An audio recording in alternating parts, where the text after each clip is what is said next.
idea what race I am. So what are you? The girl at Starbucks asked while writing my name on the cup. Human, I said, because this happened literally every day. No, but like what are you? She pressed. Indian? Latino? Middle Eastern? You look kinda everything. I honestly don't know, I said. She laughed like I was joking, but I wasn't. I was 17 years old and had no idea what race I was because my parents refused to tell me. At dinner that night I tried again. Mom, what ethnicity are we? We're American, she said, passing the salad. But before that, I said. Before that we were younger, my dad said, and they both laughed like it was hilarious. I'm serious, I said. People ask me all the time and I have nothing to tell them. Tell them you're from Earth, my mom said. Third planet from the sun. So I tried asking my grandmother on the phone. Grandma, what's our heritage? Oh, sweetie, we're from Ohio, she said. No, I mean like ancestry, I said. My ancestors are from Ohio too, she said. What about before Ohio? I asked. Before Ohio there was nothing, she said, and hung up. I went through every family photo album looking for clues. Maybe traditional clothing or cultural celebrations or food that might give me hints. But every single photo was aggressively neutral. Backyard barbecues with hamburgers, Christmas with a generic tree. Nothing ethnic anywhere. I tried to trick my mom while she was distracted doing taxes. Hey mom, what should I put for race on this college application? What are the options? She asked without looking up. White, black, Asian, Hispanic, Native American, Pacific Islander, I said. Put yes, she said. That's not an option, I said. Then put no, she said. I googled our last name trying to find its origin. The internet said it was either French, Vietnamese, Nigerian, or possibly made up entirely. One website said it meant bread maker, and another said it meant son of the mountain. At school, I asked the Spanish teacher if I looked Hispanic. She said maybe. I asked the Mandarin teacher if I looked Chinese. He said possibly. I asked the French teacher if I looked French, and she said everyone looks a little French if you squint. I saved up money to buy a DNA test kit. When it arrived, my parents were waiting in the living room like an intervention. We can't let you do that, my dad said. Why? I asked. The companies sell your data, my mom said. I don't care about my data, I said. You will when you're older, my dad said, taking the kit. Trust us. I had my friend Jeremy order one to his house instead, but when I went to pick it up, his mom said my mom had called and asked her not to let me have it. They'd coordinated against me. I tried asking my doctor at my physical. So, what ethnic background would you say I am, medically speaking? That's not really a medical question, he said. But certain races have certain health risks, I said. I'd googled some to prepare. Should I be worried about sickle cell? Tay-Sachs? Your parents said you might ask about this, he said. I'm not supposed to discuss it with you. You're my doctor, I said. I'm the family doctor, he said. I got desperate and went to the public library to research genealogy records. I searched for hours and found records for everyone with my last name going back to the 1800s. But when I got to my parents' generation, everything stopped. No birth records, no marriage licenses, nothing. That's odd, the librarian said, looking over my shoulder. It's like your family just appeared out of nowhere in 1999. That's 3 years before I was born, I said. Maybe they changed their names, she suggested. I searched for name change records but found nothing. Then I noticed something strange. The librarian had written down my parents' names to help search, but when I came back from the bathroom, the paper was gone, and she acted like she'd never seen me before. I was just here, I said. You were helping me with genealogy. I don't know what you're talking about, she said. The library is closing. It was 2 p.m. The library didn't close until 8. I snuck into my dad's home office looking for any documents that might list race or ethnicity. I found my birth certificate, but where it should have listed my parents' race, someone had put whiteout, actual whiteout on an official document. When I held it up to the light, I could see something underneath, but couldn't make it out. What are you doing? My dad said from the doorway. Looking for answers, I said. You won't find them there, he said, taking the certificate. Then where? I asked. When you're 18, he said. We'll tell you when you're 18. That's in 6 months, I said. Then wait 6 months, he said. But I couldn't wait. I knew now that something weird was going on. So I convinced the school nurse to take a cheek swab for a biology project and mailed it to a DNA company myself. I had the results sent to Jeremy's email so my parents wouldn't know. 6 weeks later, Jeremy called me. The results are in. I went to his house and we sat at his computer. My parents thought I was at soccer practice. They had no idea I was about to find out what they'd been hiding my entire life. Ready? Jeremy asked with his finger on the mouse. Click it, I said. The results loaded and Jeremy's face went completely white. I looked at the screen and couldn't understand what I was seeing.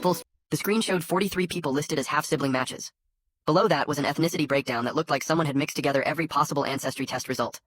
West African 18%, Eastern European 22%, South Asian 15%, Indigenous American 12%, Middle Eastern 20%, and a bunch of smaller percentages that added up to me being basically everything at once. My hand started shaking so bad I had to put the laptop down on Jeremy's desk before I dropped it. This explained why nobody could ever figure out what I looked like, but now I had about 1,000 new questions and 0 answers. Jeremy leaned over my shoulder and made a low whistling sound when he saw the list of matches. He pointed at the number 43 with his finger and said that couldn't be normal, that people don't usually have that many half-siblings. I grabbed my phone and started taking screenshots of everything before the page could disappear, or my parents could somehow find out and make it vanish like they did with everything else. I saved the ethnicity breakdown, the list of matches, the donor number that was apparently mine, all of it. Jeremy watched me screenshot for a solid 5 minutes without saying anything. I spent the rest of the afternoon on Jeremy's bed scrolling through the profiles of my half-siblings on his laptop. Most of them were between 15 and 25 years old, and they were scattered across 12 different states. California, Texas, Michigan, Florida, New York, Ohio, Pennsylvania, Georgia, Illinois, Washington, Colorado, Arizona. Some had posted in a message board asking if anyone else had the same donor number, which I now knew was mine too. Donor 4472. That was apparently what I was called before I became a person with a name. Several people had written things like, anyone else match with 4472? And looking for 4,472 siblings, and 4,472 group chat link here. I clicked through to the group chat, but you needed an account to see it, so I made one using a fake email. That night at dinner, I could barely eat because I kept thinking about the results hidden in Jeremy's email account. My mom passed me the chicken and asked if I was feeling okay. I said I was fine, just stressed about college applications. Dad asked if I needed help with my essay and I shook my head. Mom reached across the table and squeezed my hand, which she does when she thinks I'm upset about something. I had to resist the urge to pull away because all I could think about was how she'd been lying to me for 17 years. I went to bed early and told them I had a headache. I lay awake until 2 in the morning reading through the message boards where my half-siblings had been connecting for years. They shared photos in some of the threads, and I could see pieces of myself scattered across different faces. Someone in California had my nose exactly. Someone in Texas had my eye shape and the same way their eyebrows curved. Someone in Michigan had my chin and jawline. It was like looking at a puzzle of myself broken up and spread across the country in strangers' faces. Some of them looked more like one ethnicity than others, but we all had these similar features that showed up in different combinations. The next morning, Jeremy pulled me aside before first period started and told me something weird. He said his mom had worked at a fertility clinic about 15 years ago, before he was born. She was just a volunteer helping out in the office, but she'd mentioned it once when they were talking about medical stuff. The coincidence felt too big to ignore. I asked which clinic, but he didn't remember the name. He said he could try to find out if I wanted. That afternoon during study hall, I logged into the DNA website and messaged one of the half-siblings through their platform. I picked someone named Raj who seemed really active in the forums and had answered a lot of other people's questions. I kept my message simple and just said I'd just gotten my results and saw we were a match, then asked if he'd known about all this before testing. I hit send before I could overthink it, and then spent the rest of study hall refreshing my email waiting for a response that didn't come. My parents must have sensed something was going on, because they were extra attentive at dinner that night. Dad asked detailed questions about my day and what classes I had and how soccer practice went. Mom asked about my college essay and whether I'd finished my applications yet. Then Dad mentioned again that they'd tell me everything when I turned 18 in March, just a few more months, and they promised it would make sense then. I nodded and said okay, even though I already knew way more than they thought I did. I met with Becca Whitehead the next week to work on my college applications. She's my guidance counselor, and she'd been bugging me to finish the Common App for weeks. We sat in her office going through each section, and when we got to the demographic part, she asked how I wanted to identify racially. I stared at the checkboxes on her computer screen. White, black, Asian, Hispanic, Native American, Pacific Islander. My throat got tight and I couldn't make myself pick one. Becca noticed I'd gone quiet and asked if I was okay. I told her I honestly didn't know what to check because my parents wouldn't tell me our background. She got this careful look on her face, the kind adults get when they think something might be wrong at home. She asked if this was causing me distress, and I almost laughed because distress didn't even begin to cover 17 years of having no answer to the most basic question about myself. I left Becca's office and headed to my locker to grab my stuff before soccer practice. Jeremy was waiting by the water fountain near the gym like he always did on Tuesdays. I walked over and asked if I could talk to him about something important.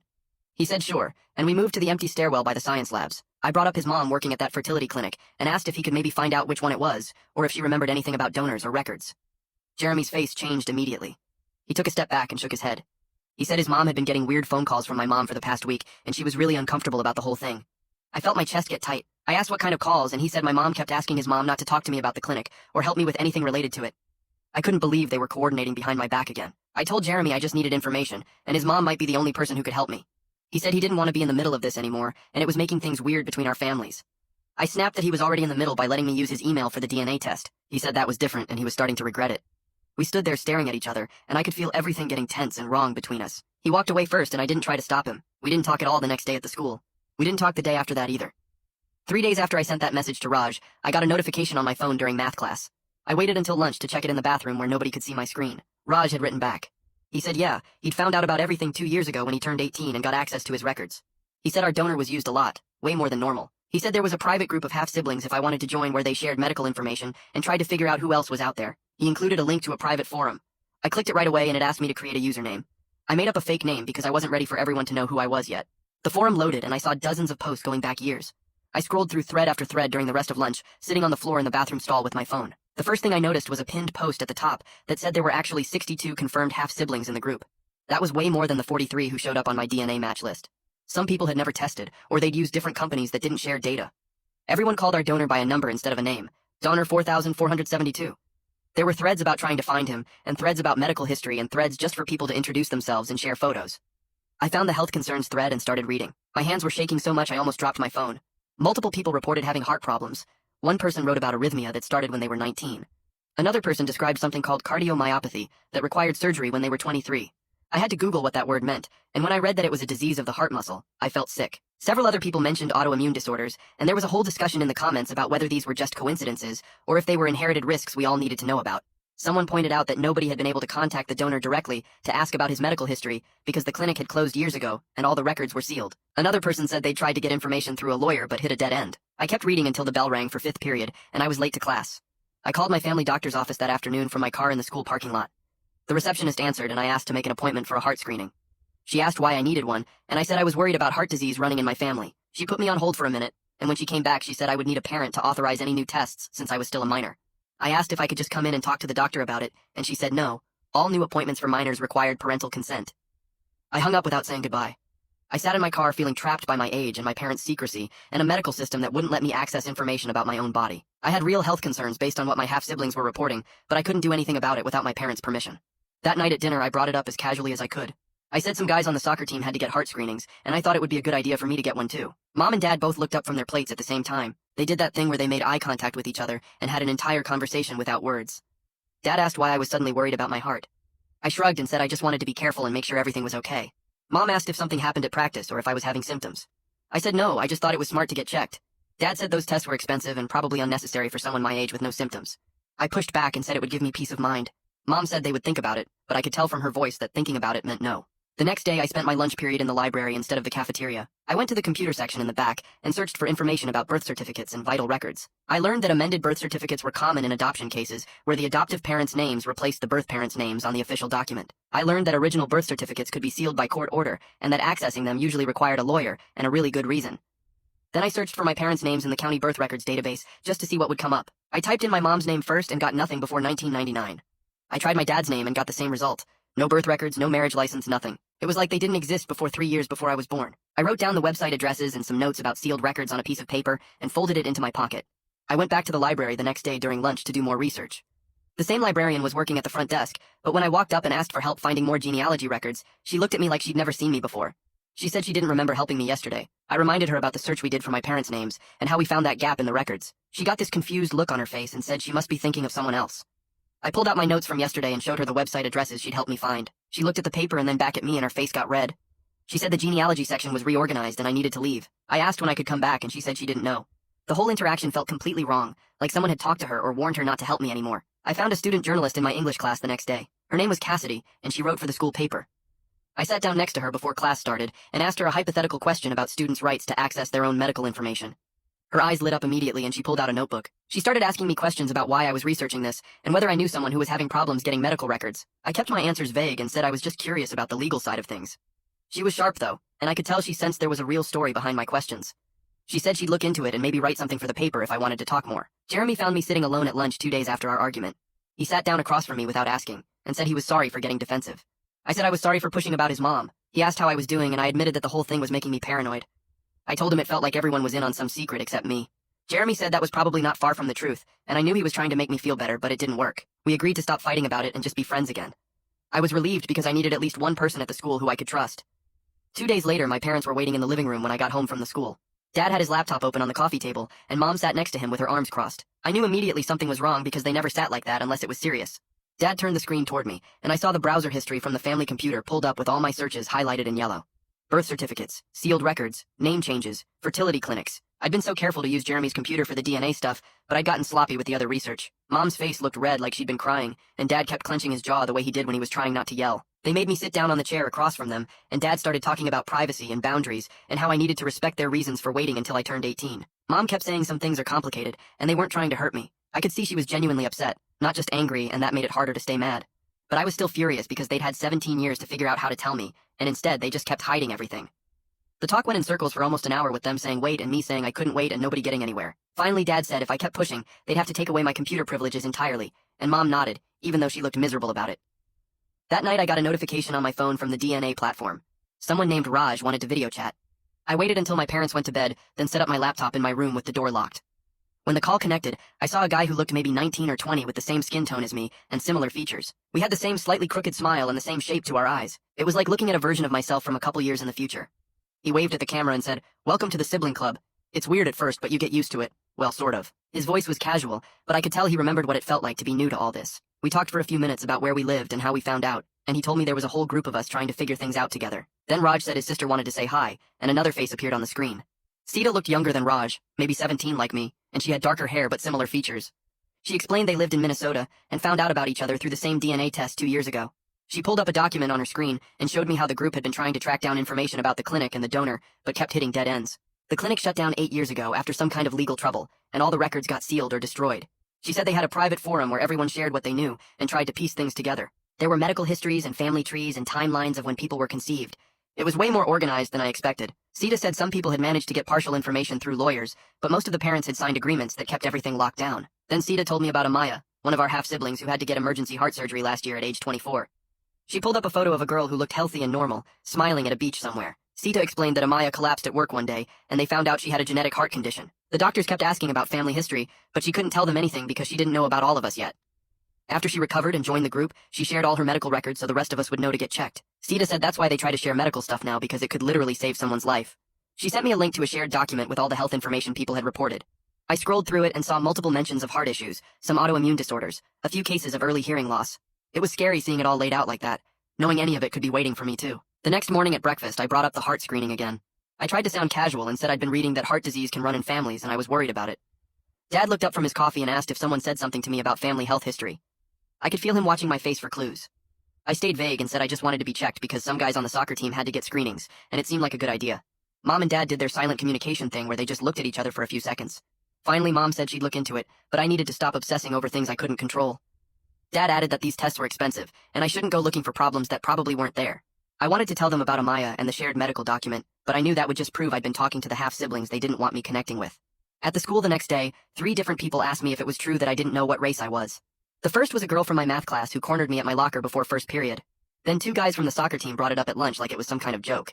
Apparently someone had overheard me talking to Cassidy about identity stuff, and the rumor spread through the school overnight. I felt exposed and angry, like my private struggle had just become school gossip for people to talk about in the hallways. By last period I couldn't take it anymore. I grabbed my stuff and walked out of class, told the hall monitor I felt sick, and drove around town for an hour instead of going home. I ended up parked at the empty soccer fields just sitting in my car trying to calm down.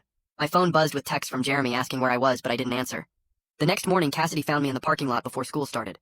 She walked up looking guilty and said she needed to apologize. She explained she'd mentioned my questions to another reporter on the school paper without using my name, but people figured it out anyway. I could tell she felt bad about it, but that didn't make me less mad. Then she said she wanted to make it up to me by helping research sealed records and minor rights. She'd already started looking into it and had some information about legal processes. I was too tired to stay mad at her, and honestly, I needed whatever help I could get.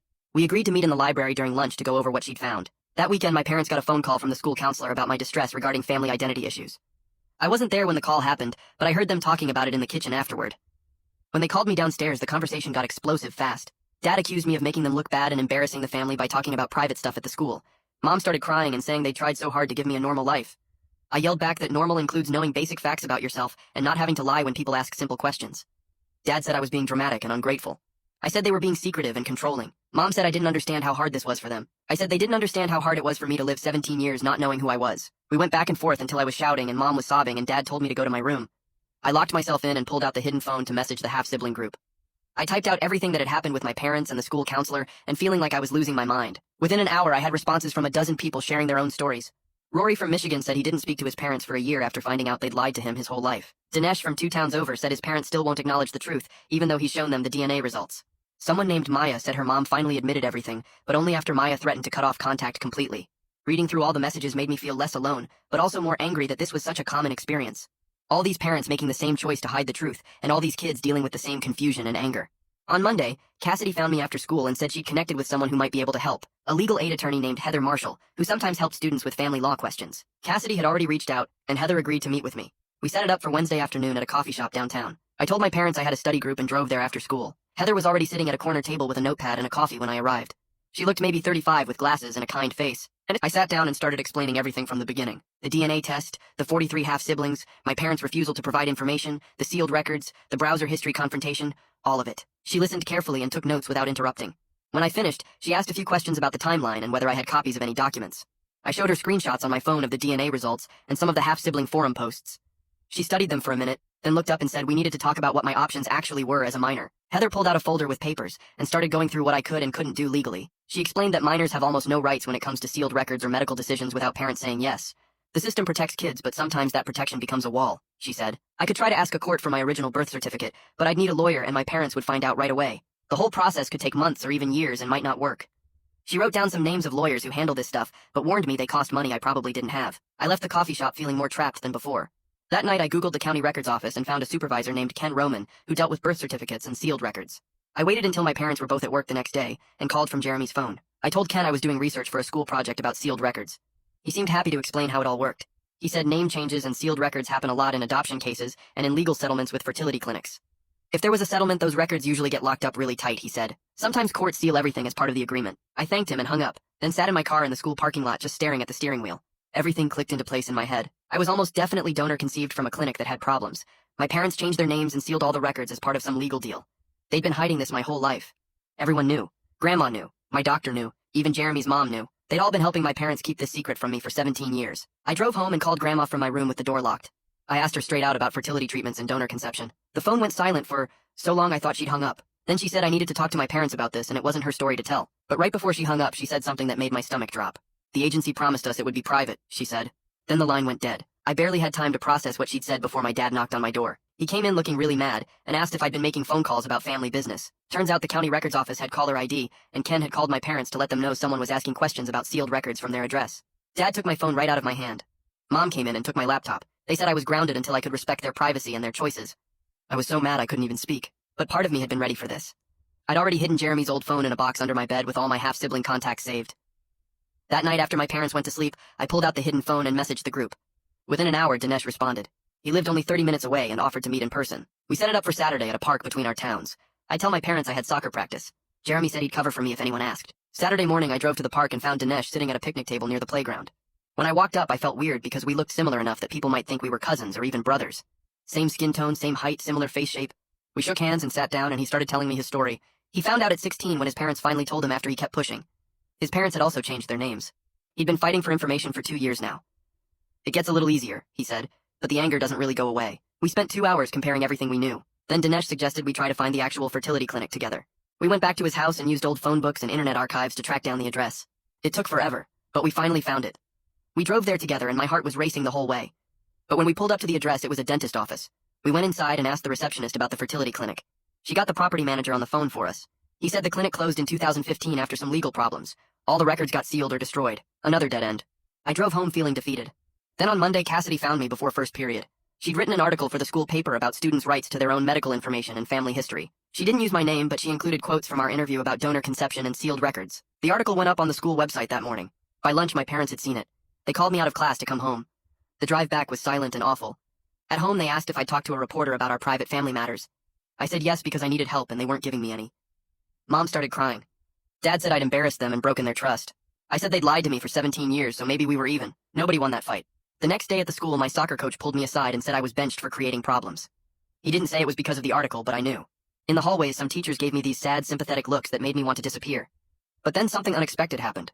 3 different students came up to me between classes. One girl said she was adopted and never knew other people dealt with the same kind of secrecy. A guy from my English class said he was donor conceived too, and his parents also wouldn't tell him anything. Another kid said their family had sealed records from a custody case, and they understood how it felt to have your own history kept from you. By the end of the day, I felt totally exposed, like everyone at the school knew my business. But I also felt less alone than I had in months. Maybe going public wasn't the worst thing after all. 2 days later, I got a private message through the half-sibling forum from an account I didn't recognize. The username was just a string of numbers and the profile was blank. The message said she was a nurse at the clinic and saw the article. She could tell me some things off the record but couldn't be named because she signed an NDA. At the bottom was a phone number with no area code prefix. I stared at my phone for 10 minutes before I saved the number and texted back asking when we could meet. She replied within seconds with an address for a diner in the next town over and a time for that Saturday. I told my parents I needed to study at the library for a big test. Mom offered to drive me, but I said Jeremy was picking me up. The lie came out so smooth it scared me a little. Saturday morning, I drove 40 minutes to the diner and parked in the back lot where my car wouldn't be visible from the road. Inside, the diner smelled like coffee and bacon grease. A woman sitting alone in a corner booth raised her hand slightly when I walked in. She looked tired in a way that went deeper than just needing sleep. Her name was Jessie, and she was probably in her 50s with gray streaks in her brown hair. I slid into the booth across from her, and she pushed a menu toward me even though neither of us ordered anything except coffee. She got straight to the point once the waitress left. The clinic used donor 4472 way more than recommended, over 100 times in a small geographic area. She said the doctor wanted to maximize profits and didn't care about the guidelines that said donors shouldn't be used more than 25 times. When families started figuring it out and kids started meeting each other accidentally at the school or sports, there were lawsuits. That's why everything got sealed. She stirred sugar into her coffee and wouldn't look directly at me while she talked. I asked her how many of us there really were, and she said she didn't know the exact number, but it was over 100 confirmed. Some families never found out and some kids never tested. The donor was screened for basic genetic issues but not thoroughly. When health problems started showing up in the offspring, the clinic didn't follow up. They just paid families to go away quietly. She said there were settlements with probably 20 families and all of them had confidentiality clauses. Your parents probably got money to cover future medical costs and agreed never to pursue the donor's identity or sue again. I asked if she knew the donor's name and she shook her head. The clinic used numbers only, and she was just a nurse who handled paperwork and scheduling. She never met any of the donors face to face. Before she left, she said she was sorry for what happened to all of us kids. Then she put $20 on the table for the coffee we didn't drink and walked out. I sat there for another 15 minutes trying to process everything. Then I drove straight to Heather's office even though it was Saturday, and I didn't have an appointment. She was there doing paperwork and let me in when I knocked. I told her everything Jessie said about the settlements and the NDAs and the donor being used over 100 times. Heather listened and took notes on a yellow legal pad. She explained that the settlement and NDA my parents signed probably prevents them from telling me anything until I'm 18 and legally separate from their agreement. They might actually be legally prohibited from disclosure right now. Once you're an adult, the restrictions on you personally should lift, but it's complicated. She said the clinic's bankruptcy and closure made everything harder because there's no entity left to petition for records. I asked what I could do, and she suggested family therapy as a way to work through this without legal action that could take years. Your parents are probably scared and dealing with their own trauma about infertility and the clinic's negligence. That doesn't excuse keeping you in the dark, but it might explain it. She wrote down a name and number on a sticky note. Niall Peterson was a therapist who specialized in family communication and difficult conversations. Heather said he'd worked with other donor-conceived people and their parents before. I took the sticky note and thanked her and left. That week I went to soccer practice even though I was still benched. We were doing sprint drills when I felt a sharp pain in my chest that made me stop mid-run. The coach yelled at me to keep moving and said I was faking to get out of running laps, but the pain got worse and spread across my chest like someone was squeezing my ribs. I sat down on the grass and tried to breathe normally. The coach came over and asked if I was seriously hurt or just being dramatic. I said I didn't know, but something felt wrong. He let me sit out the rest of practice, but I could tell he didn't believe me. Afterward, I sat in my car for 20 minutes debating whether to go home or go to urgent care. The pain had faded to a dull ache, but I kept thinking about Amaya and her heart surgery. I drove to the urgent care clinic near the mall. The waiting room was empty except for a kid with a cough and his mom. I filled out paperwork, and when they called me back, the doctor was young and seemed rushed. He did an EKG by sticking a bunch of electrodes on my chest. The machine beeped and printed out a long strip of paper with squiggly lines. He looked at it and said it looked normal, but recommended follow-up with a cardiologist given my family history of heart issues. I tried to explain that I didn't have access to my family history, and he looked confused. He said I should bring a parent to the follow-up appointment. I left with paperwork and instructions I couldn't fully follow without my parents' help. The paper said to schedule a cardiology consultation within 2 weeks and to avoid strenuous exercise until then. I drove home and left the urgent care paperwork on the kitchen table where my parents would see it. Then I went upstairs and lay on my bed staring at the ceiling. When they got home from wherever they'd been, Mom found the paperwork first. I heard her call Dad over and they talked in low voices for a few minutes. Then Mom called me downstairs. I came down and stood in the doorway of the kitchen. She asked what happened and I explained about the chest pain at practice and driving myself to urgent care. Dad picked up the paperwork and read through it carefully. He looked genuinely scared for the first time in this whole thing. Not angry or defensive, just scared. They asked why I didn't call them and I said I didn't want to worry them over nothing. Mom said chest pain is never nothing, especially at my age. They agreed to make an appointment with a cardiologist. Dad called first thing Monday morning and got an appointment for 2 weeks out. The wait was terrible. I spent those 2 weeks monitoring every heartbeat and chest sensation. Anytime I felt the slightest twinge, I'd stop what I was doing and focus on my breathing. I researched cardiomyopathy online and read through Amaya's posts about her surgery in the half-sibling forum. She'd had to have part of her heart muscle removed because it was too thick and blocking blood flow. The surgery was successful, but she'd be on medication for the rest of her life. Other people in the group reassured me that most of them were fine, and I was probably okay too. But the uncertainty was exhausting. I could barely focus in class because I kept thinking about my heart. At night, I'd lie awake feeling my pulse and wondering if it was beating too fast or too slow or irregular. Finally, the appointment day arrived. The cardiologist's office was in a medical building downtown. Drew Landry was younger than I expected, maybe in his 30s with dark hair and glasses. He actually listened when I explained the situation about being donor-conceived and having half-siblings with heart problems. He didn't seem judgmental or confused like the urgent care doctor. He did an echocardiogram, which was basically an ultrasound of my heart. I lay on an exam table while he moved a wand around on my chest and looked at a screen showing my heart beating in real time. It was weird seeing the inside of my own body like that. Then he had me do a stress test on a treadmill with electrodes stuck all over my chest. The treadmill started slow and got faster and steeper every few minutes until I was running hard and breathing heavy. When it was over, he printed out more strips of paper and studied them for a long time. Everything came back normal. My heart structure looked good, and there were no signs of the thickening that Amaya had. But he said given the family history I described, I should be monitored annually. Heart conditions can develop over time, especially in your 20s. You did the right thing getting checked. He scheduled a follow-up for 1 year out and said to come back sooner if I had any more chest pain or unusual symptoms. I left his office feeling relieved, but also aware that this was something I'd have to deal with for the rest of my life. Annual checkups and constant awareness of my heart because of a donor I'd never met and a clinic that used him too many times. I drove home from the cardiology appointment with my hands tight on the steering wheel. The clean bill of health should have made me feel better, but instead I just felt more determined. I had information now. I had proof of health risks. I had leverage. My parents were home when I pulled into the driveway, and I walked straight into the living room where they were watching TV. I stood in front of the screen until Dad hit pause on the remote. I need to talk to you both right now. They looked at each other with that same worried expression they always had when I brought this up. I stayed standing because sitting felt like giving up ground. I know about the donor conception. I know about the clinic and the settlements. I know I have at least 60 half-siblings. My voice shook, but I kept going. I'm not asking you to break any legal agreements, but I need you to stop pretending this isn't real. Mom's face crumpled and she started crying immediately. Dad put his arm around her shoulders and they sat there for a long moment. Then Dad took a deep breath and started talking. We struggled with infertility for years. We tried everything. The treatments were expensive and painful and nothing worked. When we found the clinic, it felt like a miracle. They said the donor was thoroughly screened and local and available. We just wanted a baby. We didn't think about what it would mean for you later. Mom wiped her eyes and nodded. The clinic made it seem so simple and safe. They said lots of families use donors and the kids turned out fine. We thought we were doing the right thing. Dad stood up and left the room. He came back a few minutes later with a folder full of papers. These are from the settlement. Most of it is redacted, but you can see enough. He spread the documents on the coffee table, and I sat down to look at them. Pages and pages with thick black bars covering names and details. But I could see dollar amounts. $35,000, I could see phrases like sealed records and name change requirement and confidentiality clause. The clinic paid us after everything came out about the donor being used too much. They made us change our last name and seal all the records related to your conception. Dad's voice was quiet. We thought we were protecting you from harassment, protecting ourselves from judgment. We didn't know how to tell you later without it seeming like we'd been lying your whole life, which we had been. I looked at the documents and felt something shift inside me. Not forgiveness exactly, but understanding maybe. I need access to my medical information. I need the right to know my half-siblings. I'm not trying to replace you or say you're not my real parents, but these people share my DNA and my health risks. I need to be able to make informed decisions about my own body. Mom reached across the table and put her hand over mine. We'll work with you on this. I promise. We should have done this sooner. I took another breath. I want you to meet one of them. One of my half-siblings. With me, so you can see they're real people and not some threat. My parents looked at each other again. Dad nodded slowly. Okay, we can do that. It took another week to arrange everything. I messaged Dinesh and asked if he and his mom would meet my parents for coffee. He said yes immediately. His mom was nervous but willing. I spent the whole week worried my parents would back out. They kept asking questions about Dinesh and his family. What's he like? How old is he? Does he look like you? I answered everything honestly.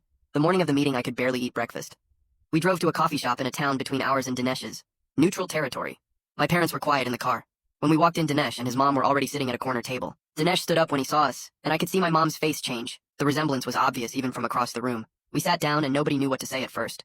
Then Dinesh's mom pulled out her phone and started showing pictures of Dinesh when he was little. My mom leaned forward to look and I saw tears in her eyes. You looked exactly like that. Exactly. The same smile. Dinesh's mom nodded. When we first saw the DNA results, I thought there was a mistake. But then I found the old clinic paperwork and it all made sense. The two moms started talking about the clinic and the secrecy and the fear of judgment. Dinesh and I sat quietly and let them work through it. By the end of the hour, my parents seemed less defensive, less scared. Dad shook Dinesh's hand before we left and said thank you for meeting us. On Monday, Cassidy found me at my locker before first period. She looked nervous. I wanted to apologize again for how the article affected you. I told her it actually helped. It led to someone from the clinic contacting me with information. It pushed my parents toward honesty. She relaxed a little. If I write any follow-up pieces about donor conception rights, I'll run them by you first. You can choose whether to be involved. That afternoon, I had an appointment with Becca Whitehead to finish my college applications. We sat in her office with all the forms spread out between us. When we got to the race question, she looked at me carefully. What do you want to do with this? I thought about all the boxes. White, black, Asian, Hispanic, Native American, Pacific Islander. I don't identify with any single category. Can I just check, prefer not to say? She nodded. That's a valid choice. Then she helped me brainstorm essay topics. What about writing about navigating uncertainty? About advocating for yourself when you don't have all the answers? I started writing that night and the essay came together faster than anything I'd written before. It was about learning that some questions don't have simple answers and that's okay. About how identity is more than checkboxes. About how sometimes the search for answers teaches you more than the answers themselves. When I brought the draft to Becca the next week, she read it twice. This is the most authentic essay I've read all year. It's you. The next day I found Jeremy in the cafeteria. I need to apologize for putting you in an awkward position with your mom, for dragging you into this whole mess. He shook his head. I understand why you were desperate. I'm glad things are getting better with your parents. You're still the same person you always were. You just know more about where you came from now. It was simple, but it helped. That night I got a message from Jesse with a list of attorneys who specialize in unsealing donor conception records. You have rights as an adult that you don't have now. Don't give up on getting the full story. I saved the list and started researching what the process might look like after my birthday. 2 days later, Jesse sent me a message through the half-sibling forum with an attachment. The file contained a list of 5 attorneys who specialized in unsealing donor conception records, along with brief notes about their success rates and fee structures. Her message said I should contact them after I turned 18, because I would have rights as an adult that I didn't have now. She added not to give up on getting the full story. I saved the list to a folder on my laptop and spent the evening researching each attorney and reading about the legal process for petitioning courts to unseal sealed records. Most articles said it could take 6 months to a year, and success wasn't guaranteed. But having the information made me feel like I had a plan, instead of just waiting helplessly. The following Tuesday, I joined a video call with the larger half-sibling group using my real name this time, instead of the fake username I'd been hiding behind. About 20 people were on the call from all over the country, and we went around the screen sharing our stories about how we found out and what happened after. Some had known since childhood because their parents told them early. Others found out as adults when they took DNA tests for ancestry or health reasons. Several were still fighting with their parents who refused to acknowledge the truth or blocked them from accessing information. The similarities in our experiences felt both comforting and sad. Toward the end, someone asked if I planned to try contacting the donor when I turned 18. I said I wasn't ready to decide that yet because I was still processing everything and figuring out what I needed. A few people nodded like they understood that hesitation. Thursday afternoon, my parents and I had another session with Niall, where we talked about what progress looked like going forward. My parents agreed to stop blocking my access to medical information and to support my relationships with my half-siblings, instead of treating them like a threat. They also agreed to give me whatever information they legally could when I turned 18, even though some details would still be sealed by the settlement. It wasn't everything I wanted, but it felt like real progress after months of stonewalling and deflection. Niall said we were learning to communicate honestly, instead of avoiding hard topics, and that was significant growth for our family. Saturday morning, Dad asked if I wanted to go for a run with him, just the two of us. We drove to the trail by the reservoir and started jogging in silence for the first mile. Then he started talking about how scared he and Mom were when they couldn't have kids, and how the clinic made them feel like failures when the treatments kept not working. He said they thought using a donor would solve everything and give them the family they wanted, but they didn't think about what it would mean for me later.